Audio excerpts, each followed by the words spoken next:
What's up, reefers? Welcome to another update of my systems at AquaSpin corals, and today I have for you the API AquaSpin testing machine and digital testing, and it's pretty cool. As I understand it, it's been out for several years already.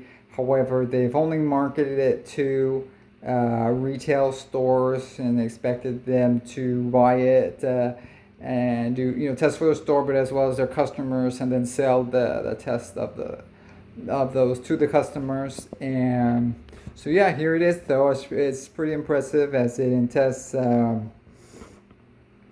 quite a few of the alkalinity, ammonia, calcium, magnesium, as well as nitrate, pH, and phosphate for saltwater aquarium. And so it comes with these discs that they use to spin either saltwater or freshwater. And so yeah, the system was $1,200 for the actual machine, and then it was $175 for the discs for a box of 50, right? So that comes out to $3.50 per disc to use on there. So it's not too bad if I were to do once a week. Well, that would be 4 times for the month. That would be $14 a month. So I could see using it more or less depending on my needs. And it looks to be extremely easy to use and extremely quick to use. So it's not marketed to reefers, but I emailed them, and contacted the website and explained to them that it would be pretty useful to reefers and to see if I could purchase one. And so at first they were saying that I had to, they had an option on there that was, if you're consider yourself to be a breeder, you can put that on there, or a house breeder or hobbyist or serious hobbyist that would qualify as well. So yeah, I put it on there. It's by API. It's AquaSpin. I believe it's also the same company as the iDip, that I've heard Chris at the ACI Aquaculture talk about, the iDip. So this is the same company, I believe. And so yeah, I just tested it and grabbed a sample right there, and mentioned that they want to get using a syringe, and filled up the disc and ran the test. And you want to try to get try to get some of the bubbles out of it, because that can alter your results a little bit. So yeah, I did that. Put it right in there, put the disc in there, put the cover on it, and then I turned it on here. Stop. So there it is. And just tap to start test. So I tapped that and span around, and it took just a couple of minutes, like 2 minutes, and it was done.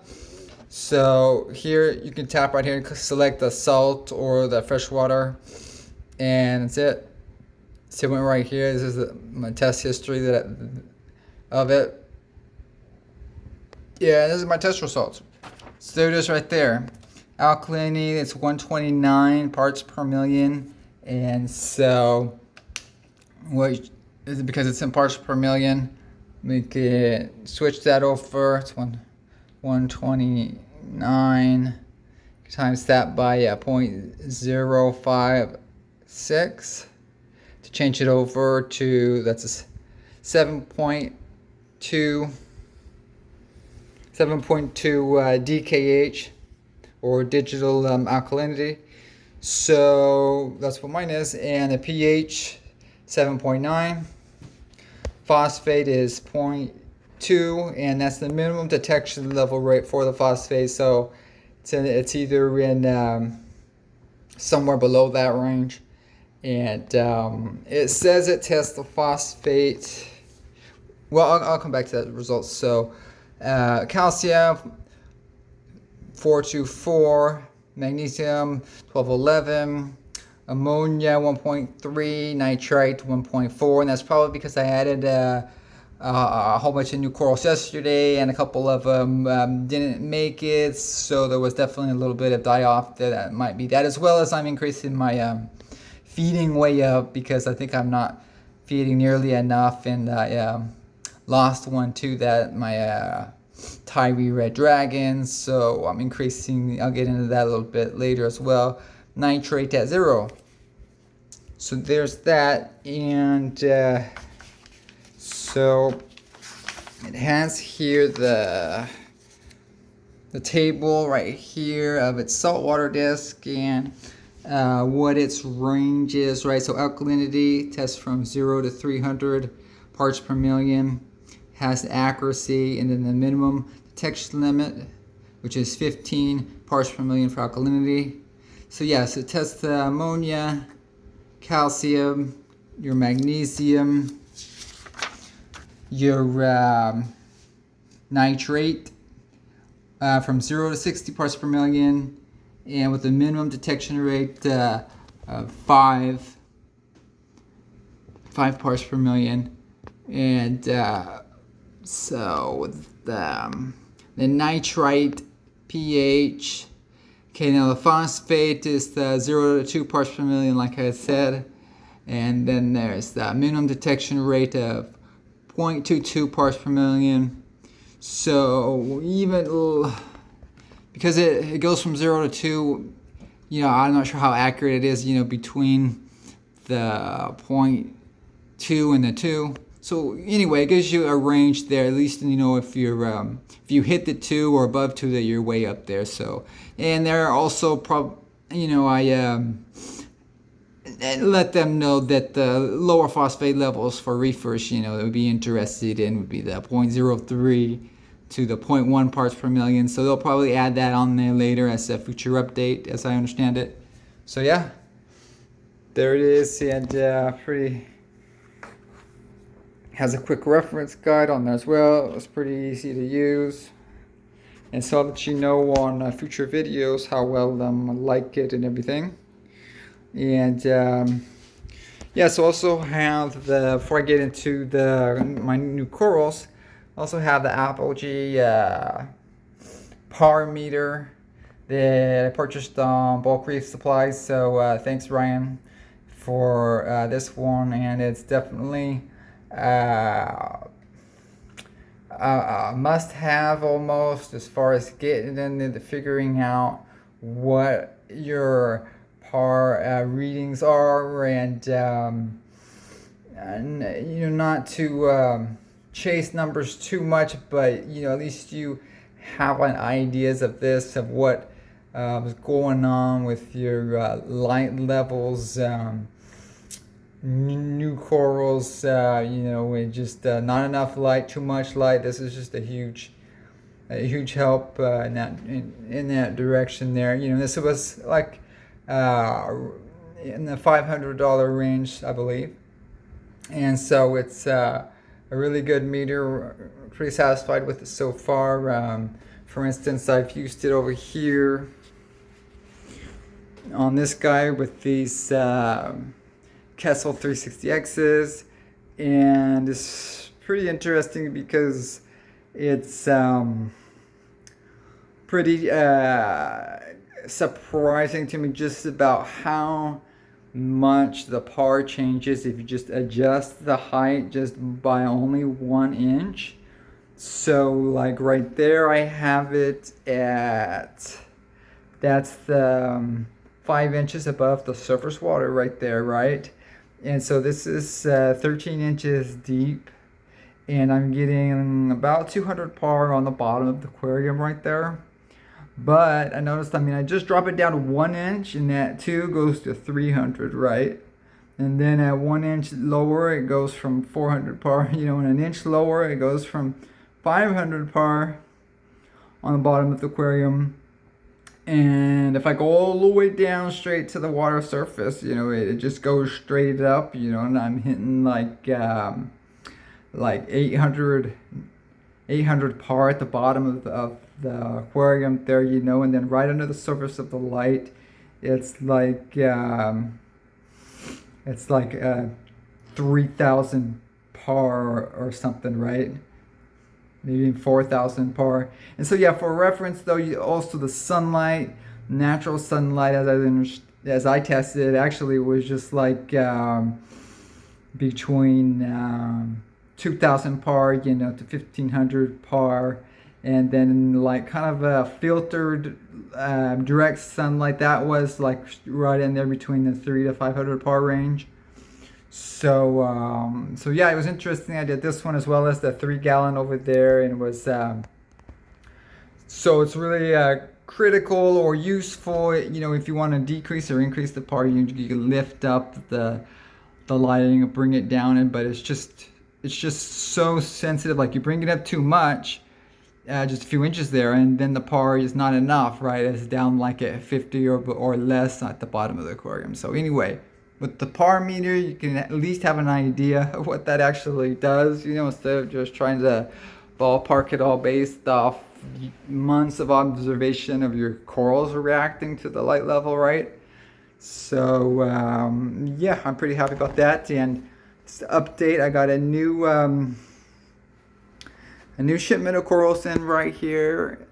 I'd like to thank from Jason Fox, signaturecorals.com, and so pretty excited about these guys. Had one issue though in getting them, and that they were FedEx had them, and it took an extra day to get them. So instead of just being the 24 hours, it was an extra day. I went down there and they said, oh, that it was that the flight was delayed. You know, and that was one thing. The flight was delayed. But then they said, oh, not to worry, that they're in Los Angeles, you know, and I'm here in Bakersfield, so we're a couple hours drive away. And so it's like, okay, well, great, I'll go down there and pick them up, you know. And they're like, and they say, oh, well, I got there at 7 in the morning, and so I'll go pick them up. And they said, oh, no, you can't do that because it's a sorting facility, and they're sorting them, you know. There's no place for them to actually receive the public at, which is possible. So I was saying, well, you know, because they said that it's not, that it wasn't going to come in time for that day, and because of that, they were going to come in after hours, and because of that, I had to wait until the next day. Anyway, they were saying that because of that, I had to wait a whole extra 24 hours to get it.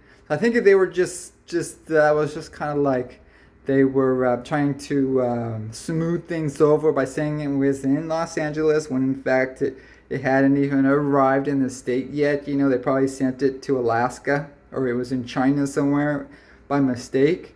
And so there might not have even been a delayed flight for all I know. Okay, assuming that there was a delayed flight, okay, you know, they should have just said, okay, yeah, well, it's late, it's not in the state yet, and you know, it's going to just take an extra day. So anyway, I did that and got them, and of course, three of them were browned out right away. Of course, they were the sensitive table acroporas. So I ordered 23 new corals, and I lost 5 acropora right off the bat there. And so Jason over there was nice enough to give me 3 corals worth of credit. So I went ahead and ordered those for next week, you know, as well as another 15 corals to get this going. And so, yeah, I'm really happy about them, though. Check them out. I'm going to do, right here I have my Porites garden.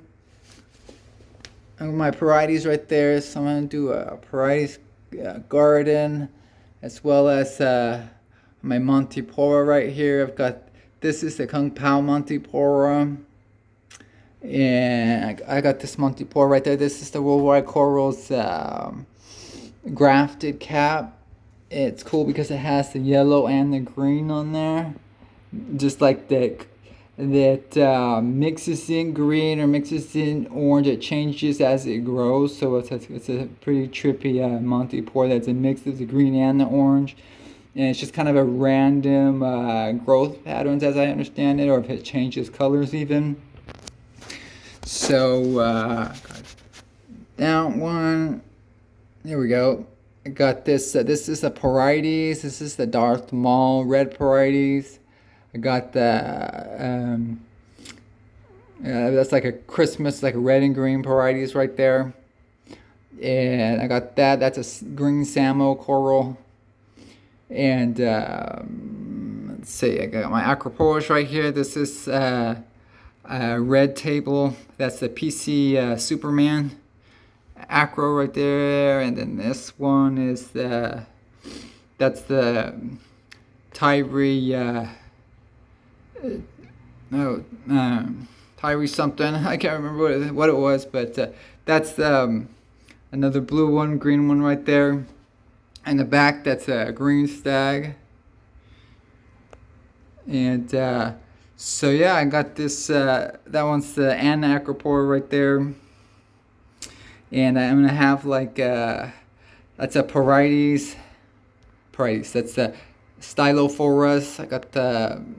I think that's the Forrest Gump Stylophora and the orange setosa right there, and then there was a branching red Montiporas, and they have the Cephastria, the Fabia there in the back. That's a Space Fabia, and there's the branching Cephastria. That's what it is. Also, I have right there this what they call candy coated Stylophora, and that's also a grafted. See, it has the green and the orange mix in it. So it's cool to see how that grows out as well. Check it on. I'm going kind of quickly there, but here they are on this side. See, I have this. This is a golden pavona right there. See how that one does. It's cool. It has a golden shimmer and color to it. And they also have a few sweet tentacles on them. Look out for that around them. As well as the Fabia there, it can have some. But other than that, that's good. So that's the Forrest Gump Stylophora. It's a green on it is the most fluorescent green I've ever seen. And so that's some branching Montiporas on there. So I'm gonna have like an Acropora garden, a Porites garden, and a Stylophora garden, right? And a Montipora gardens. So yeah, hopefully these guys will work out, and hopefully it'll work out for these guys. And let me see what else I got here. Okay, yeah, so what I wanted to also mention is that I believe, I lost my, I moved them over here. I moved the Montiporas to my 3-gallon aquarium, and I had the Tyree Red Dragon in here, and I lost it. And this is my Red Robin Acropora there, and it's looking definitely pale, white. They're bleaching out on me a little bit. So, but I've determined. Yeah, sorry about that, Abe. I lost your Red Dragon, but I'm gonna learn from it here, hopefully. And I believe it was from not feeding enough, not enough nutrients. Because the trick is that it's extra tricky because I'm running these guys with no fish in it, and when that happens, you gotta add extra food to make up for it. And yeah, like one thing I hear people say, oh, well, you have fish in there, and it's the fish poop that helps to feed the corals. And yeah, it was kind of a joke right there. that people have said about the fish poop and everything. You know, some people are taking it to literally and talking, oh, what's the poop itself? Actually, you know, it's the same thing. I mean, if you want, you just have to get the right import balance, right? The import level correct. For instance, instead of having the fish and feeding the fish, well, you can just not have the fish and just feed the aquarium fish food. You know, it's the same thing. It'll break down as long as it doesn't go down your fleece roller and you pull it out right away, right? I mean, you can just let it decay there in your filter fleece or what have you, and it should be the same thing. The bacteria, will break it down, and if the coral doesn't take it up directly, it'll break it down eventually, and then it's the same thing. So, but for this specifically, I'm feeding them the Reef Energy right here, the Coral Reef Energy Plus Coral Nutrition by Red Sea. And so, this once you open it, it lasts a year if it's refrigerated. So you keep it refrigerated.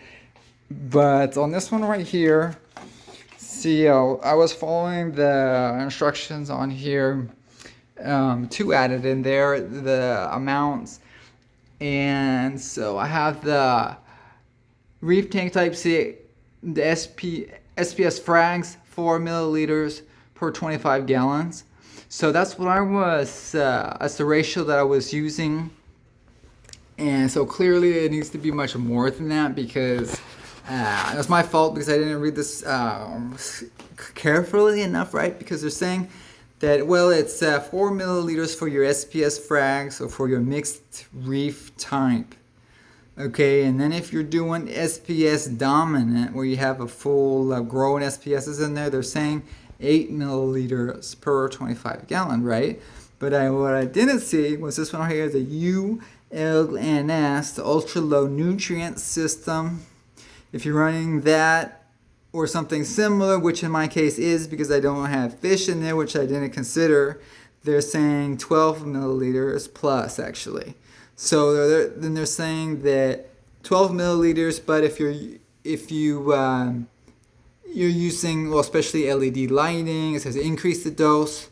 If your corals are not growing, even if there's no signs of photo inhibition. So increase the dose if you don't see that they're growing or if they're bleaching out on you a little bit and you suspect that is the case. So I'm doing 12 milliliters. I think I want to bump that up to 12 to 16 milliliters, plus, and see how that goes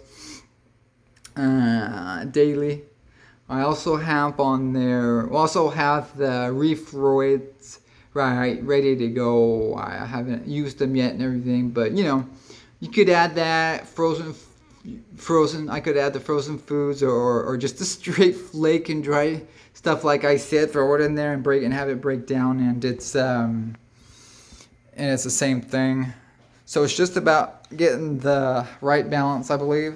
So they definitely bleached out. I mean, I lost one. It was by my arm, but I'm not gonna hopefully not let that happen with all the rest of my guys here, because I got a whole bunch of them in. So yeah, that's it for this update, I believe, and I'll see you guys next time. Bye.